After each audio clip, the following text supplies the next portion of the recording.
I can't eat. That's the gist of it. I can't eat. I guess to people who haven't grown up the way I have, it sounds absurd. So much of our lives revolve around eating. Breakfast, lunch, dinner. It's a social ritual and contract, and without it, we lose a core pillar of being human. But I can't eat. I can't be part of that. It's complicated. I grew up to a single mother with a minimum wage. How she managed to keep a sickly kid alive through all that is beyond me. And I don't mean sickly as in getting nasty colds or ear infections. I mean sick with a big S. For as long as I can remember, I could never eat solid food. Some doctors called it inoperable achalasia, but my mom called it royal throat. Just like the kings and queens of old, she used to say. They were so used to having servants feed them that they stopped eating for themselves. It was just a nice way for her to make it sound like I was special, rather than cursed. The main problem is that I can't swallow. So instead, I'd have to puree my food and slide it down my throat with a thick plastic tube. I can't really taste anything, and the whole ordeal can look uncomfortable to onlookers, so it's something I'm very private about. I can still taste and chew things, but a pleasant taste don't really outweigh the threat of choking to death. I can drink, but it takes some effort. If it gets too hot or cold, my throat just shuts down. Same if it's too sugary, too spicy, or too sweet. And since I can't swallow, I just tilt my head back and let it run down my throat. Mild apple juice is an occasional treat, but I like to stick to ordinary tap water. No fizzy stuff. Nothing that makes the muscles contract. Apart from that one thing, I was a normal kid. I still went trick-or-treating, and by the end of the night, I gave all my candy away to my friends. It made me bully-proof, in a way. To them, I was weird, but it was the kind of weirdness that paid off. Whenever someone handed out candy or fruit or freebies, I passed mine along to those who treated me well. You're like a truffle pig, my buddy Dawson used to say. You get to sniff out all the good stuff, but you can't have any yourself. And that's where the nickname started. Truffle Pig. I don't know if it's some kind of myth or urban legend, but it's said that truffle pigs can never be allowed to eat the truffles they're trained to find. If they do, they're useless. They get so preoccupied with finding truffles for themselves that there's nothing left. They get a taste for it, and it's all over. I got the occasional jab and mean look about the nickname, but most of them said it with love. It wasn't mean-spirited. It went from truffle pig to truffles to ruffles to just rough or ruffy. And I guess that name stuck around ever since. I graduated from high school and got a job on a clam boat. Not a fancy job, but I've always loved the sea. I never get seasick or car sick or anything like that. Maybe a side effect from having a strange stomach. So when a spot opened, I was first in line. Did it for a summer as a practice run and got hired full-time a month later. Great pay, decent benefits. We usually worked on smaller vessels, inshore boats, smaller yields that could turn a surprising profit at the local seafood markets. Whatever we could get our hands on, we could sell at a huge markup. There wasn't a single Christmas where I didn't go home with a bonus. I'd end up being the designated driver whenever I went out with the guys. They'd sometimes forget about my deal and bring me a beer or a scotch, and they'd end up getting an extra one. I'd stare at that bowl of spicy peanuts in the middle of the table and wonder what it'd be like to pig out on them. Stuff my face full and go to town, to feel the crunch in my teeth resonating in my jaw. But that'd send me straight to the hospital, or the morgue. A yellow building just down the street. Truffle Pig, Truffle Pig. Look, but don't taste. Mom passed when I was 27. It wasn't sudden or dramatic. It was the result of a lengthy battle coming to an end. I held a speech at her wake, divided her possessions among her living relatives, packed all her things in brand new cardboard from the tool shop, picking apart a careful knick-knack ecosystem where everything has a place, leaving only pale walls and dust bunnies. It was kind of funny, though. There was this one picture of her and I from when I was just an infant. Back then I had brown eyes and hair. I thought it was someone else at first, seeing as how I now have my mother's blonde hair with green eyes. But there was a note on the back confirming that it was, in fact, our first picture together. I was offered a few days off work to get my affairs in order, but I declined. Stepping away from your routine underlines how painful the change is. By declining it, you're robbing it of its power. That's what I thought, at least. But when it rains, it pours. And maybe I was distracted that one morning in early May when I turned onto the interstate. I'd gone down that road 1,000 times, but just this once, I didn't pay attention. Maybe the other driver didn't either. Either way, the collision was violent. No one died, at least. They had to cut me out, but the other guy walked away without a scratch. They put me in a neck brace and took me to a hospital, ran all kind of tests. I had a fracture in my left leg, but apart from that, it just looked bad.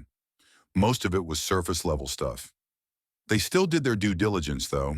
X-rays, checkups, the whole shebang. I'd have to wear a cast on my leg, but apart from that, I'd be fine. I remember the final day before they sent me home.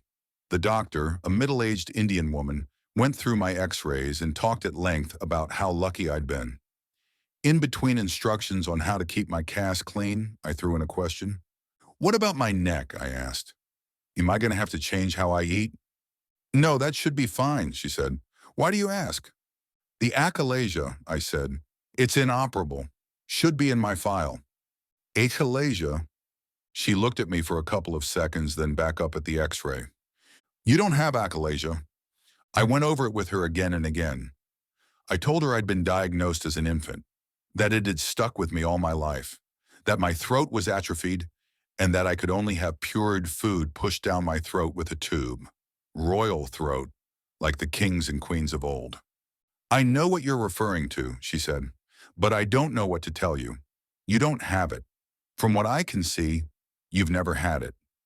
She pointed at the x-rays and explained how to recognize it, and that there were no signs of it in any way.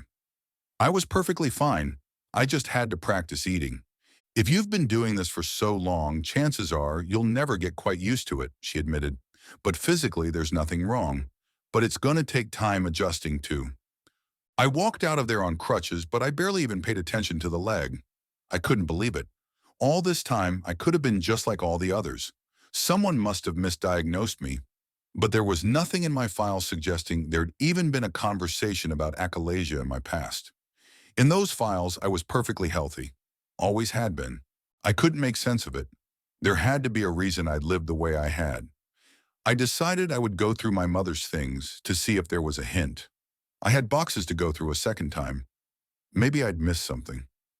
I got a ride home from the hospital by my buddy Stevie, 40-something father of 3, salt-of-the-earth kind of guy.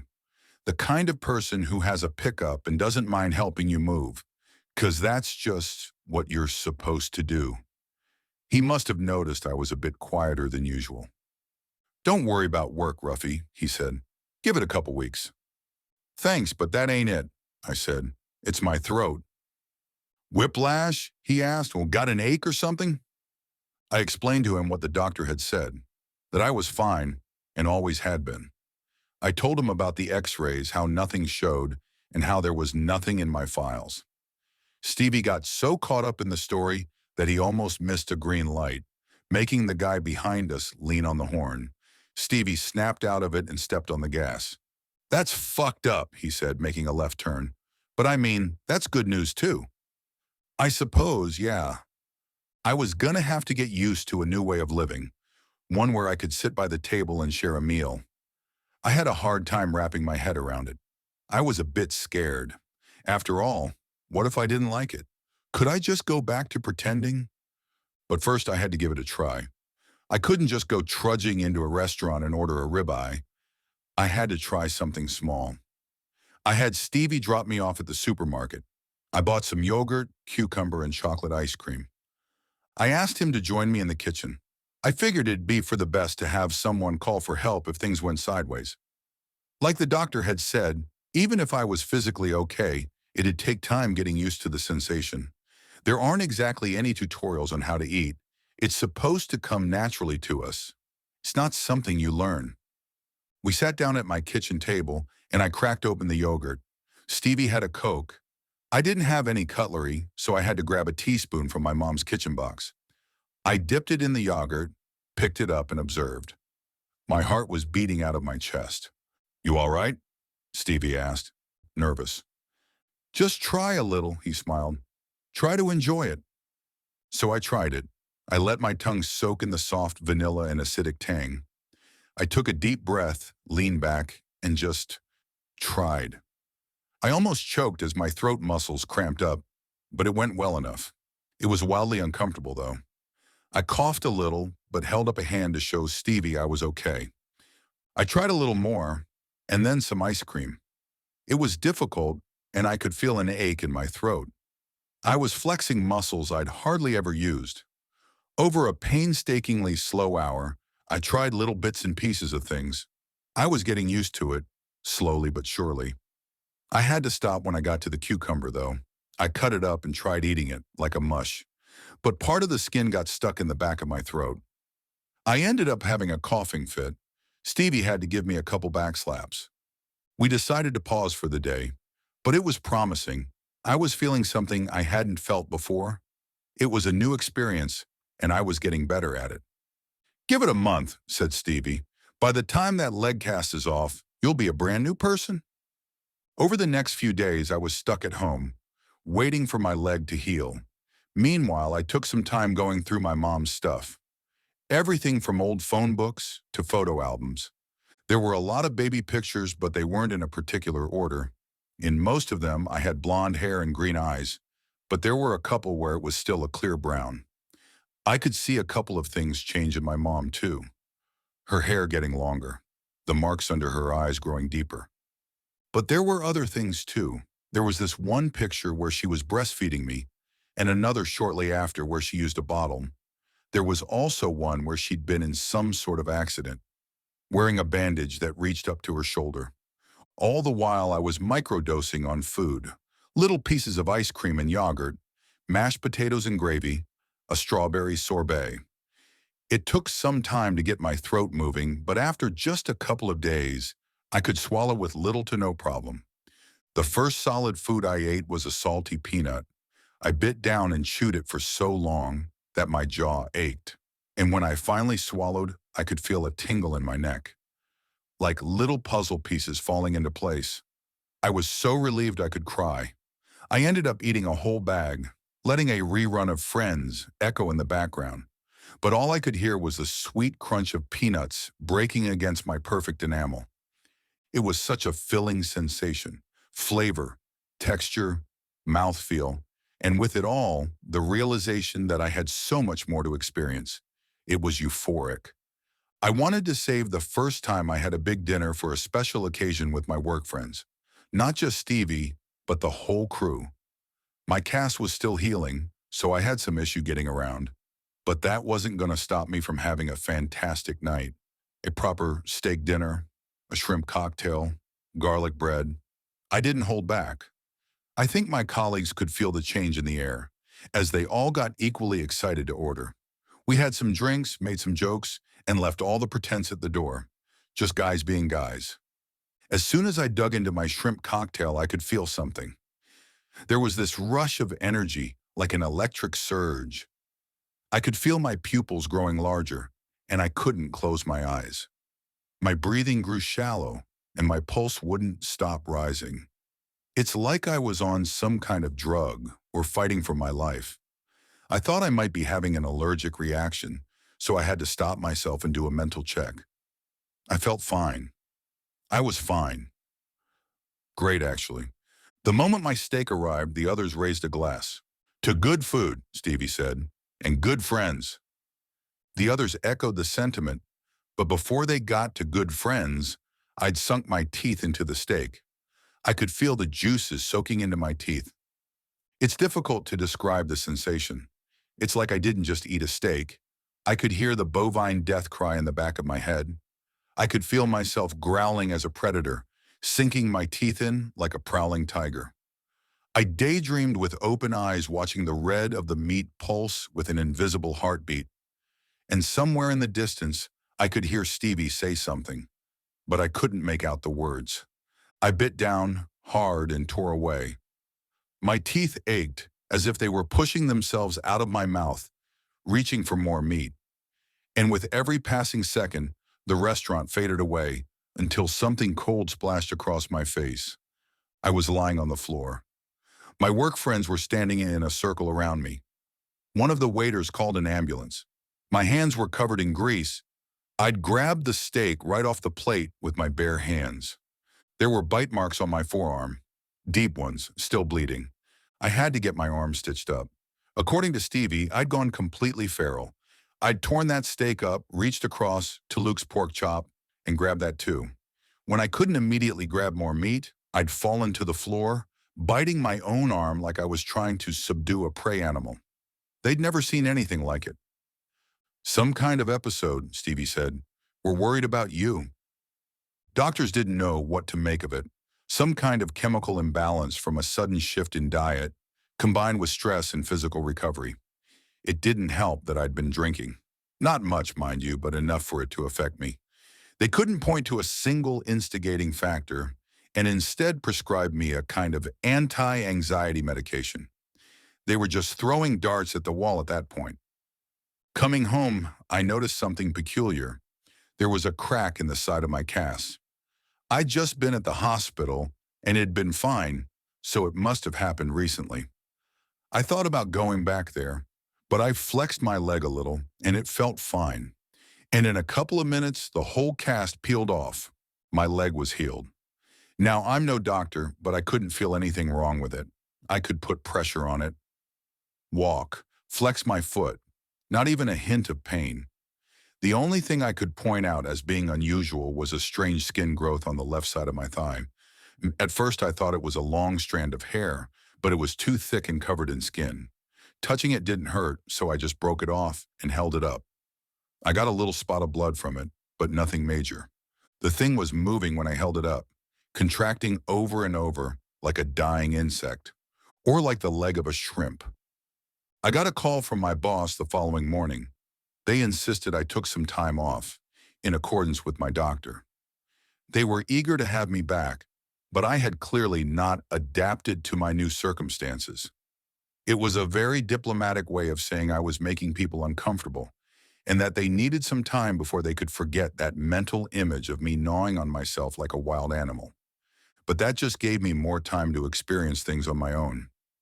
I made a long list of things I was going to eat: pork, chicken, turkey, maybe something a bit more unusual, like alligator, at least 3 kinds of fish, crab, and every kind of fruit I could find at the supermarket. Then again, fruit didn't excite me as much. There was just something about biting into meat that was way more satisfying. I enjoyed the taste of fruit and veggies, but there was something about the texture of meat that I couldn't make sense of. Then again, this was my first time experiencing food. There was no way for me to know this wasn't normal. When I got back from my shopping spree, I went to the bathroom to wash my hands. I noticed something in the bathroom mirror. My eyes looked different. The pupil looked rectangular. I figured it was a trick of the light, but I couldn't shake the feeling that something was about to change. But I was too excited to care. I was gonna have a field day. So I washed my hands, splashed some water on my face, and hurried into the kitchen. At first I was systematic, putting out little samples of things, bite-sized nuggets of meat, ready to be plopped down in a single gulp. I prepped a couple in the frying pan, others in the oven. I'd bought a new air fryer to try out some combos. I put on some music and had a blast. Everything was so rich, so succulent, different textures, different flavors, and a world to discover. I could imagine the salty sea running between my fingers as I bit down on the crab meat. I could feel the texture of the feathers as I slurped up a slice of turkey. I adored it, every last second of it. I spent close to 13 hours that way, just eating, eating, eating. The shops closed and opened, and I was first in line to get more. I must have looked like hell. That's what the look on the cashier's face said, at least. I would fall asleep at the dinner table, still holding my next piece of meat, a chicken wing, a tomahawk steak, an honest-to-God cheeseburger. I'd close my eyes and keep eating, dozing off between bites. It was heaven. While I didn't know it at the time, I kept that up for 49 hours total. I was in this meat-stained daze, not knowing what was happening around me. I'd missed calls and appointments, emails, bills to pay. I hadn't paid attention to any of it, and my systematic approach had completely fallen out the window. It was a marathon. When my kitchen ran empty, I lumbered to the bathroom. My stomach felt like wearing a backpack on the front, like an imbalance. I had to lean my arms against the wall to keep myself from tipping forward. I was scared to look in the bathroom mirror, but I did it anyway. The pupils of my eyes had gone horizontal. The skin of my left leg had hardened into a kind of shell. My teeth had grown long and jagged. My nails curled into claws, and throughout my hair I could find these long, hollow tubes, like the growing feathers of a baby bird. My tongue was thick and discolored, my skin turning a reddish brown, with white milk-like spots. I just stared at myself, not grasping that this was a mirror. It showed me, but I wasn't me anymore. And when that realization hit, two thoughts struck me at once. One, that I was destroying myself, that this whole ordeal was what my mother had tried to avoid. Two, that I didn't want to stop. I needed to keep going.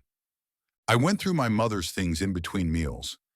It is hard to piece together a life after it's gone, but it's even harder when you think you already know what it looks like. But my mother's life was very different from what I imagined. Sure, my father was a mystery. There was no mention of him anywhere, except that they met at a punk concert back in the 90s. But she'd lived a very full life since then. She'd had friends, lovers, and plans of her own. But one thing stood out in particular: how I'd lost my brown hair and eyes. From what I could tell, she'd hurt herself in some way, and after that, I'd changed. It was around the time where I'd gone from breastfeeding to being bottle-fed. A thought hit me, an uncomfortable one. I thought back on what I'd done with that steak and the way I'd torn into it. Could I have done something similar to my mother? Had I always been like this? I tried to find more. More answers, more pictures, more anything. All the while I ate, ate, ate. When I ran out of meat, I had the fruit. When I ran out of fruit, I had the veggies, then the butter, the yogurt, the ice cubes in the back of the freezer. At one point, it was 3 in the morning, and I was feverishly going through a photo album from my high school years. Nothing interesting, but I realized I didn't have anything left to eat. And yet, I was still chewing. Looking down, I had started pulling out the buttons from the remote control and crunched them up like they were little plastic cashews. I didn't care. I just had to eat. I gnawed on anything and everything: the leg of the kitchen table, the copper wire going to my bedside lamp. I smashed a wine glass on my cutting board and ground it up into something resembling salt, and ate that too. I didn't feel a thing, it was just more texture. Wonderful, filling texture. I was in a daze, and the next time I looked myself in the mirror, I could barely comprehend it. When change happens rapidly and naturally, it is hard to notice. You don't really see it until you slow down long enough to care. If you've been running a marathon, you don't stop halfway through to weigh yourself. You wait until you're done. It was the same for me. I didn't realize the changes until I'd slowed down long enough to reflect on them. I wasn't human anymore. My hands had turned into this amalgamation of hoof and claw. My back was bent over with a fish-like ridge running along my spine. My eyes had 3 different colors, and one of them were coming out of the socket. If I concentrated, I could move it in and out, like the eye stalk of a crab. A couple of my teeth had turned to glass and ceramic. I could spot copper cables running under parts of my right bicep. Anything and everything I'd consumed with gusto had integrated into me, one way or another. I couldn't call for help. My fingerprint didn't register on my phone lock. I couldn't make words in my mouth to speak. I'd turned into a flesh prison. You are what you eat. I'd lose track of time. One day I'd have a tail dragging after me. Another I'd have a wing instead of an arm. My whole body was bubbling, like a boiling cauldron, shifting with every bite. But with nothing left to eat, it was devouring itself, eating the last parts of me that were human. I'd awakened a process that couldn't be stopped. and it would turn on itself instead of letting me starve. There was no one to call for help. I could barely close the blinds to my windows. I spent most of the time in the shower, drinking water straight from a busted pipe. I'd spend hours there, drinking, watching myself mutate. I could even affect it, in a way. Another finger, I'd think, and there'd be another finger, but it was getting harder to think, to comprehend, to put thoughts together in a way that made sense. Perhaps more things changed than I realized. After all, the brain is as much an organ as the heart, the throat, and the tongue. I'd lose long periods of time to a hazy blur. I remember snatching a bird off the windowsill and eating it whole, like popping a grape. I'd walk around gnawing on the curtains like they were long strands of spaghetti. But in a way, I knew I was losing myself. Whenever I had a moment of clarity, I could feel my heart sink into that empty pit in my stomach. I'm going away, I'd think. I'm losing myself. So with every fiber of my being, I grabbed a piece of paper, bit my finger, and wrote in blood, "Stay human." It's difficult to describe the mind of an animal. A part of you disappears. You don't think about inconvenience or what ifs. You think about your next meal, where to sleep, and where to get water. You don't care if you knock over a lamp or pull out a cable. It's just noise. I remember watching that paper, knowing it said something, but the symbols didn't mean anything. It turned from words to scribbles. At one point, I mistook them for droppings and started to look for mice.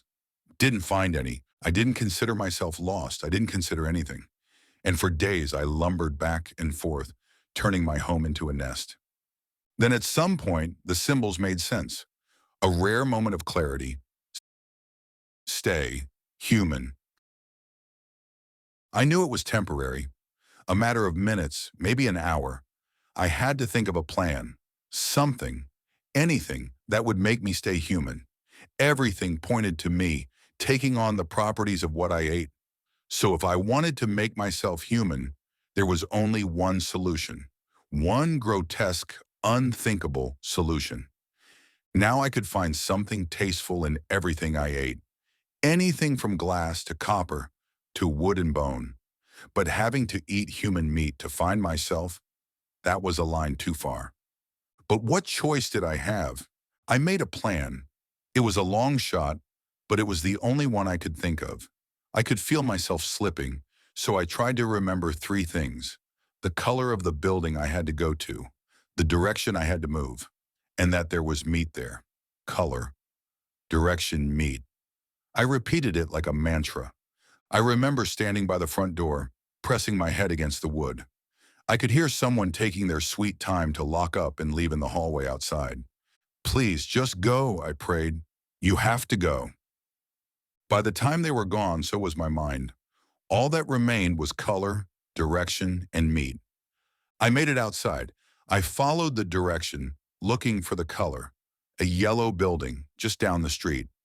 I would run through the dense woods on all fours, thundering like a hoofed gorilla. I could feel my body changing to sustain the momentum, my arms growing heavy. I had to force myself to keep going, to stay focused on the task at hand. There were so many distractions, cars in the distance, voices, bright lights casting shadows of potential prey. But I followed the direction in my mind, and I saw the building with the color, and I knew there'd be meat. I didn't even notice the locked door. I walked straight through like it was made of paper. There was no guard there, thankfully. If I'd had the mind to read, I would have noticed the sign of county morgue. I would know what the smell from the metal boxes meant. But in the mind of an animal, you don't care about the name of your prey. You don't give meaning to your actions. You just take what you want and make it your own. So that's what I did. I'm not going to go into detail. I can't. I remember every bite, but I can't bring myself to put it into words. A man who died from a heart attack, an older woman who'd broken her neck. I pulled them out and did what animals do: meat, bone, organ. Later, the papers would say it was a bear. They weren't entirely wrong, I suppose. I lumbered home, dragging my bloated stomach through the woods. I'd feel my senses returning to me, a mind becoming human.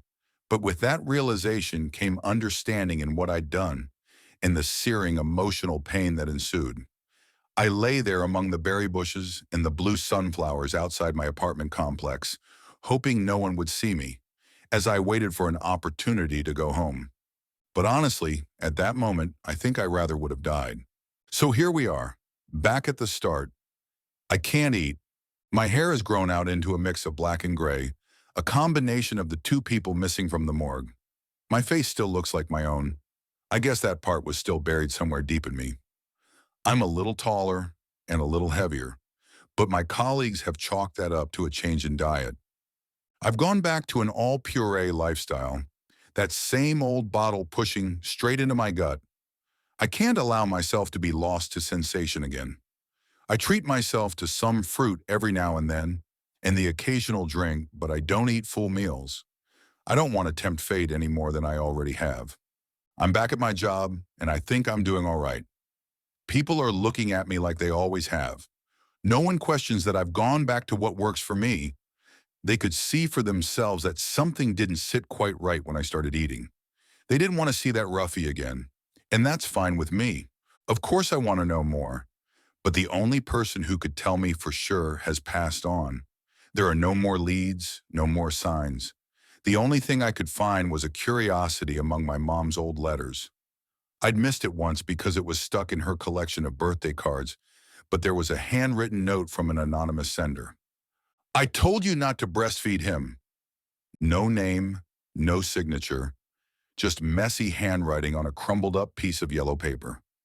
All in all, life goes on. I know I'll never really be like everyone else, but I think that's okay. I can pretend for as long as I need to. Maybe it's okay to be a tainted truffle pig as long as I don't go looking for something to eat. But if I'm honest, sometimes I wonder, if I gave in fully and let myself run loose, if I consumed anything and everything, what would that make me? If I put it all into a single package, what would I become?